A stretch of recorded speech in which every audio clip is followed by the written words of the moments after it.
అనంతపురం తాడిపత్రిలో మరోసారి ఉద్రిక్తత నెలకొంది. పోలీసులు అడ్డుకున్నా సరే తగ్గేదే లేదంటున్నారు పెద్దారెడ్డి. భారీగా అనుచరులతో ర్యాలీ చేపట్టారు పెద్దారెడ్డి. పర్మిషన్ లేదంటూ పోలీసులు అడ్డుకున్నారు. అయితే పోలీసులతో కేతిరెడ్డి అనుచరులు వాగ్వాదానికి దిగారు. పోలీసులకు వైసీపీ శ్రేణులకు మధ్య వాగ్వాదం నెలకొంది.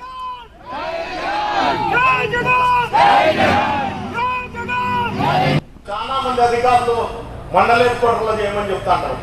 నేను ఇప్పుడు నుండి ఎక్కడ ప్రోగ్రాం పెడితే అక్కడే చేస్తాను. అది ఎన్ని కేసులన్నా కావచ్చు, పర్మిషన్ ఉండొచ్చు, ఉండకపోవచ్చు. ఎవరో కొంతమంది చెప్తా అంటే మేము రాజధాని చేస్తాము, ఇంకోటి చేస్తాము. అయ్యా, నా 19 ఏళ్లలోనే నేను జైలు చూసిన ఎన్నో కేసులు ఉన్నాయి. నా జీవితంలో 60 ఏళ్ళు ఉంటే 20 ఏళ్ళు నేను ప్రతి సంవత్సరం 3 నెలలు 2 నెలలు లోపలనే ఈ 15 సంవత్సరాలు తప్ప.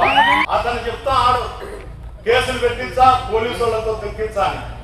అయ్యా, ఈ రోజు అతను ఏం చెప్తా అన్నాడో, ఈ రోజు ఉందా మనం కూర్చున్నాం తింటా పోలీసు వాళ్ళతో చెప్పేవానికి బూట్లతో కొట్టుకుంటూ వస్తారు మన ప్రభుత్వం వస్తే.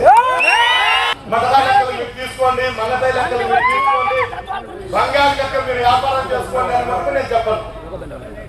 నీతి నిజాయితీగా పనిచేస్తూ చట్టం లోపడే మీరు ఉద్యోగం చేయండి అని చెప్తా. న్యాయం జరిగినోడల్లా కూడా చట్ట పరిధిలో ఏం జరుగుతుందో దాన్ని తిరిగి చెల్లించే బాధ్యత కూడా మీకు